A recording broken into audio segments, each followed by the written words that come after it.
औद्योगिक कलहाचा पहिला परिणाम होतो, म्हणजे त्यामध्ये एक जी बेकारीमध्ये वाढ होते. काय होते, की औद्योगिक कलह किंवा संघर्षाच्या काळात जे श्रमिक आहेत किंवा मजूर आहेत त्यांना कामावरून कमी केलं जातं.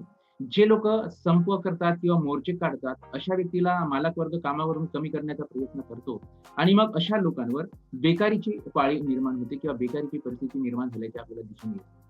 आणि मालक वर्गाकडून जेव्हा आता यामध्ये संप आणि टाळेबंदी या 2 मार्गाचा अवलंब केला जातो. टाळेबंदीचा अवलंब मालकाकडून केला जातो आणि जेव्हा मालक टाळेबंदी करतो, तेव्हा तर तो श्रमिकांना कसल्याही प्रकारचं वेतन देत नाही. कारण काम बंद असतं त्याच्यामुळे वेतनाचा प्रश्न येत नाही. तर अशा वेळेस श्रमिकांना कामावरून कमी केलं जातं. म्हणजे अर्थात त्यांना त्यांच्यावर बेकारी किंवा उपासमारीची पाळी अशी निर्माण झालेली आहे. ठीक आहे. तर अशा पद्धतीने औद्योगिक कलहाचा हा एक पहिला परिणाम होतो, ज्यामध्ये बेकारीमध्ये वाढ घडून येते. नंबर दुसरा परिणाम औद्योगिक कलहाचा उत्पादकांचे सुद्धा नुकसान होते. उत्पादकांचेही नुकसान होते. कारण औद्योगिक संघर्ष किंवा या कलहाच्या काळामध्ये उद्योगांची किंवा उत्पादनाची जी प्रक्रिया आहे, उत्पादनाची प्रक्रिया बंद पडलेली असते. उत्पादनामध्ये खंड पडतो आणि त्यामुळे उत्पादकांना मिळणारा नफा बंद होतो आणि त्यांचे सुद्धा मोठ्या प्रमाणावर नुकसान होते. म्हणजे केवळ श्रमिकांचेच नुकसान होते असं नाही, तर उत्पादकांचे सुद्धा नुकसान या ठिकाणी घडून येते औद्योगिक कलहाच्या काळामध्ये किंवा औद्योगिक कलहामुळे. आणि त्यानंतर तिसरा परिणाम होतो आवश्यक व जीवनावश्यक वस्तूंचा तुटवडा. हा एक तिसरा परिणाम या ठिकाणी औद्योगिक कलहाचा किंवा औद्योगिक संघर्षाचा आपल्याला दिसून येतो. कारण या औद्योगिक कलहाच्या काळामध्ये उत्पादनाची प्रक्रिया बंद पडलेली असल्यामुळे ज्या आवश्यक वस्तू आहेत, म्हणजे अन्नधान्य आहे, तेल, तिखट, मीठ ह्या ज्या वस्तू आहेत, ज्या जीवनावश्यक वस्तू आहेत, या जीवनावश्यक वस्तूंचा तुटवडा निर्माण होतो. अशा वस्तूंच्या किमती मोठ्या प्रमाणावर वाढतात आणि त्यामुळे जे सर्वसामान्य लोक आहेत, या सर्वसामान्य लोकांची किंवा सर्वसामान्य जनतेचे हाल झालेले आपल्याला दिसून येतात. ओके. तर अशा पद्धतीने ही जी जीवनावश्यक वस्तू आहेत, जसं कपडे आहे, तेल, तिखट, मीठ आहे, अन्नधान्य आहे, ह्या सगळ्या वस्तू आणि त्यासोबतच आता जसं औद्योगिक संघर्ष म्हटल्यामुळे आता ह्या ज्या वस्तू आहेत, जसं मिरची आहे, हा जरी शेतीमध्ये पिकत असली तरी तिखट आहे, हळद आहे, ह्या ज्या सगळ्या वस्तू हे उत्पादनाच्या प्रक्रियेतून बाहेर येत असतात. अजून यासोबतही बऱ्याच वस्तू आहेत, जसं साबण आहे, पेस्ट आहे, तेल आहे, चपला आहेत, जोडे आहेत, ह्या सगळ्याच वस्तू, ह्या ज्या वस्तू आहेत, ज्या ठिकाणी हा संघर्ष निर्माण झालेला असतो, त्या ठिकाणी ह्या सगळ्या वस्तूंचा तुटवडा निर्माण झालेला आपल्याला दिसून येतो आणि त्यामुळे सर्वसामान्य लोकांचे किंवा जनतेचे हाल आपल्याला झालेले दिसून येतात. त्यानंतर आहे उत्पादन क्षमतेचा अपुरा वापर.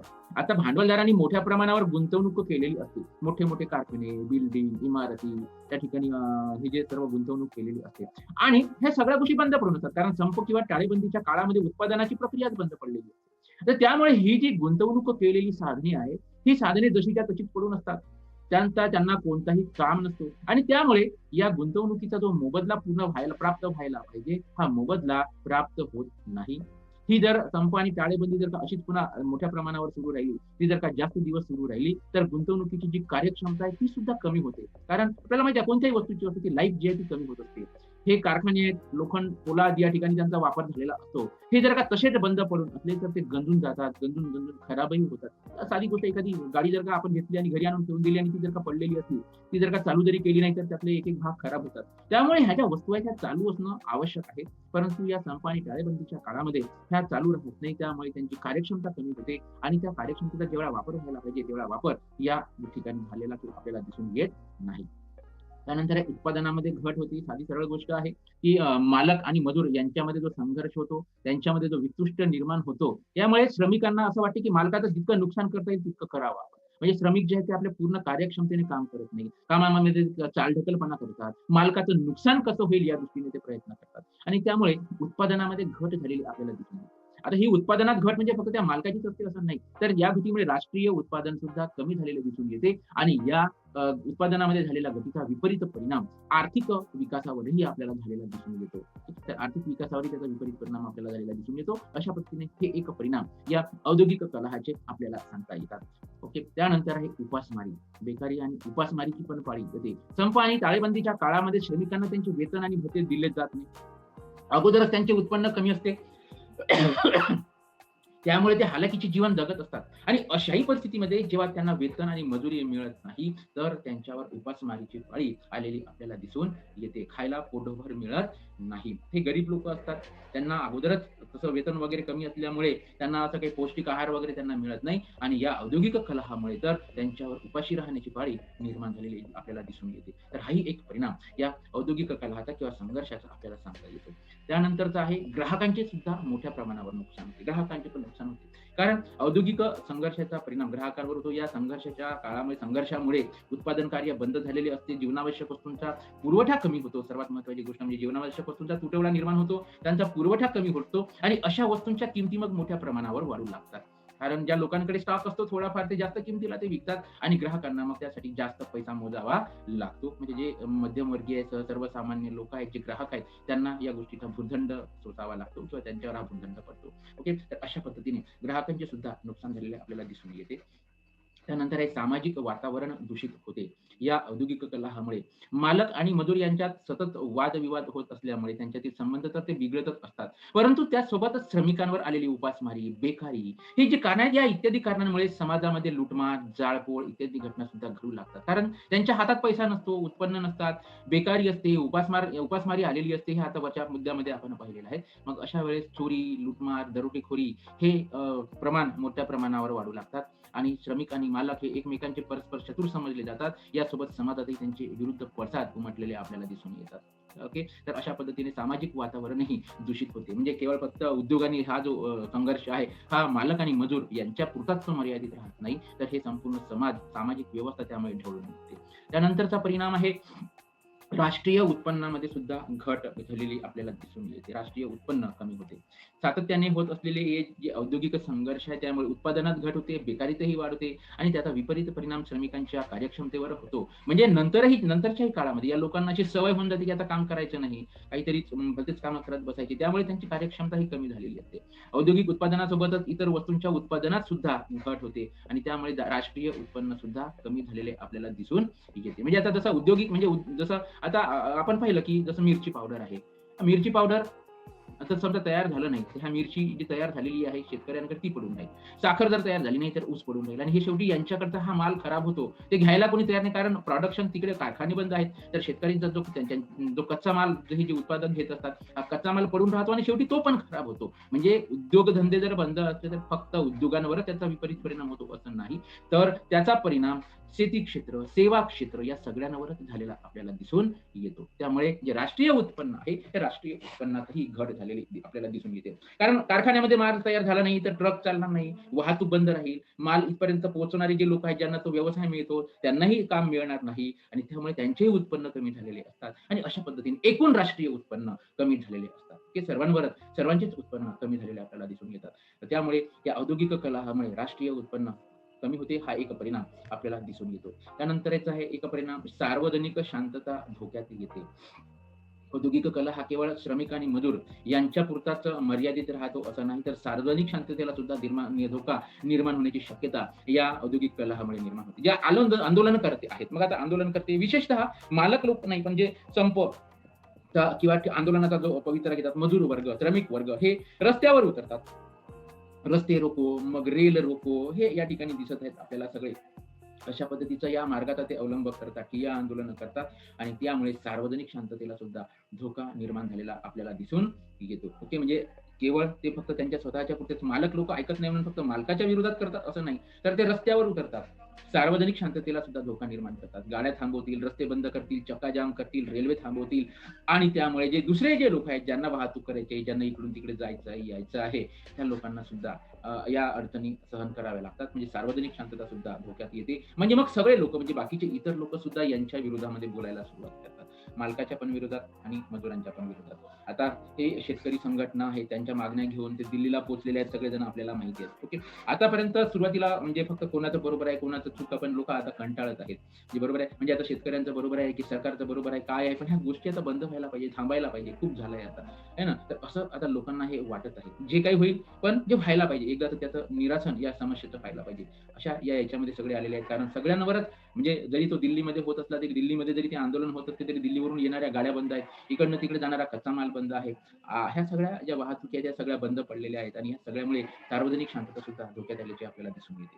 ठीक आहे. तर अशा पद्धतीने हे परिणाम आपल्याला या ठिकाणी सांगितले जातात. त्यानंतर हे इतर परिणाम म्हणजे हे फक्त आर्थिक परिणाम होतात असंच नाही. म्हणजे औद्योगिक कलहामुळे राष्ट्रीय उत्पन्न, उत्पादन या घटकामध्ये कमी होते. उत्पादक आणि मालक आणि मजूर यांच्यामध्ये यांच्यावर विपरीत परिणाम होतो. हे तर होतच आहे, पण तेवढंच होतं असं नाही. तर आता आपण पाहिलेलं आहे, की सामाजिक परिणाम म्हणजे सामाजिक वातावरण ढवळून निघते.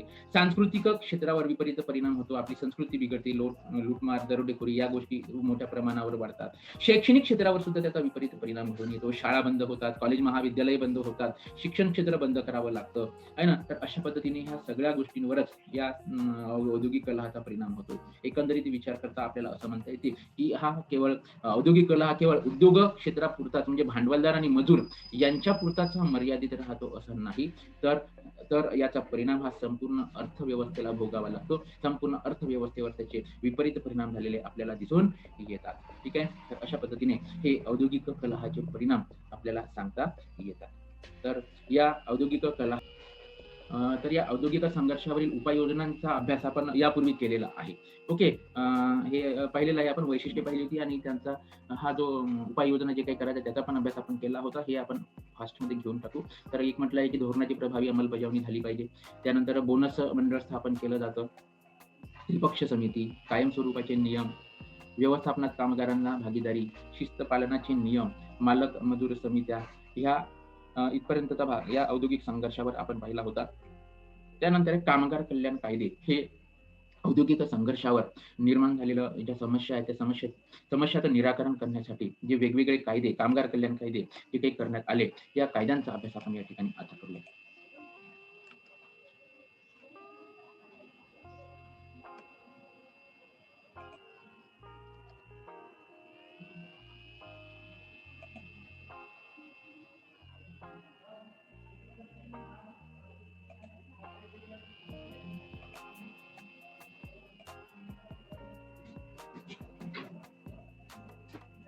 तर जे वेगवेगळे कायदे कामगार कल्याणाच्या संदर्भात करण्यात आलेले आहेत, यामध्ये ह्या सुद्धा औद्योगिक संघर्षावरील उपाययोजनांमध्येच याचा समावेश होतो.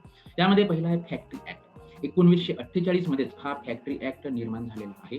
तर या ॲक्टनुसार किंवा या कायद्यानुसार आठवड्याला केवळ 48 तास काम करून घेण्याचे बंधन म्हणजे उत्पादकांनी कामगारांकडून किंवा मजुरांकडून आठवड्याला 48 तासाच्या वर काम करून घेता कामा नये. त्याच्यासोबत त्यांना अनुकूल असं वातावरण त्यांना दिलं पाहिजे. म्हणजे तिथलं जे वातावरण आहे ते सोयीचं असलं पाहिजे. आवश्यक त्या सोयी-सुविधा जसं संडास आहे, बाथरूम आहे, मूत्रिघर आहे वगैरे किंवा आरामाची सोय आहे. ह्या सगळ्या गोष्टी त्यांना या कारखान्यामध्ये किंवा काम करण्याच्या ठिकाणी त्यांना प्राप्त व्हायला पाहिजे.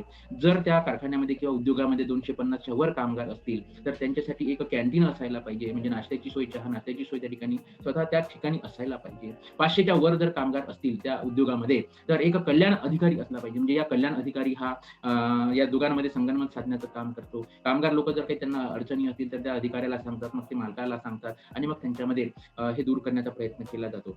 जो व्यक्ती किंवा बालकामगार ज्याला म्हणतो त्यांना कामावर ठेवता येणार नाही. म्हणजे 14 वर्षापेक्षा कमी वय ज्या व्यक्तीचं असेल त्याला बालकामगार म्हटलं जातं आणि या बालकामगाराला कामावर ठेवता येणार नाही याचं बंधन हे उत्पादकांनी किंवा कारखानदारांनी हे पाळायला पाहिजे. म्हणजे जर एखादा 14 वर्षापेक्षा कमी किंवा कमी वयाचा मुलगा किंवा मुलगी जर एखाद्या ठिकाणी काम करत असेल, तर त्याला कामावर लावणारा मालक किंवा कारखानदार किंवा उद्योगपती किंवा व्यावसायिक हा गुन्हेगार असतो. काम करणारा व्यक्ती गुन्हेगार नाही. तर अशा पद्धतीचं हे एक फॅक्टरी ॲक्ट याची निर्मिती करण्यात आलेली आहे. 1948 मध्येच याची निर्मिती झालेली आहे. त्यानंतर एक किमान वेतन कायदा हा सुद्धा 1948 मध्येच झालेला आहे. यामध्ये महिन्याच्या 7 ते 10 तारखेच्या आत या सगळ्या कामगारांना पगार दिलं पाहिजे. हे त्यामध्ये अट दिलेली आहे. आणि समजा दंडाची रक्कम असं म्हटलेलं आहे, की काही कारणास्तव जर का एखाद्या कामगारावर दंड आकारण्याचं काम पडलं किंवा त्यांनी काही चूक केली, त्याच्याकडनं ती रक्कम जर वसूल करायची असेल, तर एका वेळेस पगाराच्या 33% पेक्षा जास्त रक्कम त्याच्यावर आकारता कामा नये. अशा पद्धतीचं किमान वेतन कायदा हे यामध्ये सांगितलेला आहे. तर हा एक कायदा आहे, किमान वेतन कायदा हा सुद्धा 1948 मध्येच तयार करण्यात आला. त्यानंतर आहे पेन्शन कायदा. ज्यामध्ये प्रॉव्हिडंट फंड किंवा फॅमिली पेन्शन फंडची निर्मिती या ठिकाणी केली जाते. या ठिकाणी कामगाराने जेवढी रक्कम या फंडामध्ये टाकली असेल किंवा जमा केली असेल, त्याला जे मिळणारं वेतन आहे, या वेतनातून जेवढी रक्कम तो याच्यामध्ये जमा करतो, तेवढी रक्कम तेवढीच रक्कम मालकाला सुद्धा किंवा कारखानदाराला सुद्धा त्या ठिकाणी जमा करावी लागते. त्या फंडामध्ये जी जी रक्कम त्याला निवृत्त झाल्यानंतर ती पूर्णच्या पूर्ण रक्कम त्या कामगाराला प्राप्त होते. त्यासोबतच डेट रिलीफ फंड पण आहे, ज्यामध्ये की मृत कामगाराच्या कुटुंबियांना साधारणपणे ₹700 पर्यंतची रोख रक्कम देण्याची नोंद किंवा तरतूद या कायद्यामध्ये करण्यात आलेली आहे. तर अशा पद्धतीने हा कामगार कल्याण कायदा आहे.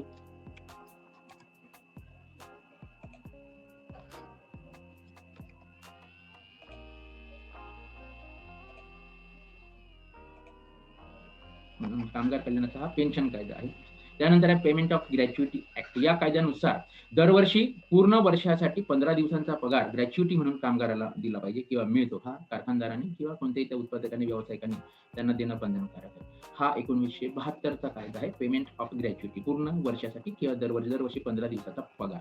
ओके. त्यानंतर आहे वर्कमॅन कॉम्पेन्सेशन ॲक्ट. तर समजा कामावर असताना कामगाराला जर काही रोग किंवा इजा झाली, तर त्याला त्याची नुकसान भरपाई मिळते या कायद्यानुसार. हा कायदा जुनाच आहे. 1923 चाच कायदा आहे. म्हणजे स्वातंत्र्यापूर्वीचाच कायदा आहे. कुठलंही ॲक्सिडेंट झालं, काही असं काही प्रकरण घडलं, तर त्याला यानुसार ही रक्कम मिळत असते आणि ₹500 पेक्षा कमी वेतन असलेल्या कामगारांना या कायद्याचा लाभ मिळतो. आता हे पगार पैसे आहेत साधारणपणे 1 महिन्याच्या पगाराच्या 25% ते 50% रक्कम एवढी त्याला दिली पाहिजे, अशा प्रकारची सुधारणा त्यामध्ये करण्यात आलेली आहे. तर हा आहे वर्कमॅन कॉम्पेन्सेशन ॲक्ट, हा 1923 चाच आहे. तर अशा पद्धतीने हे कामगार कल्याण कायदे या ठिकाणी सांगितले जातात आणि या माध्यमातून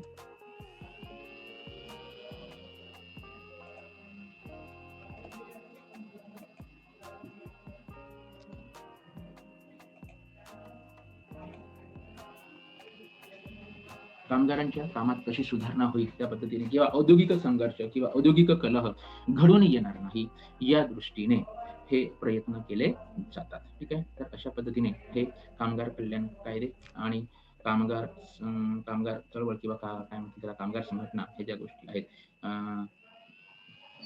हा भाग या ठिकाणी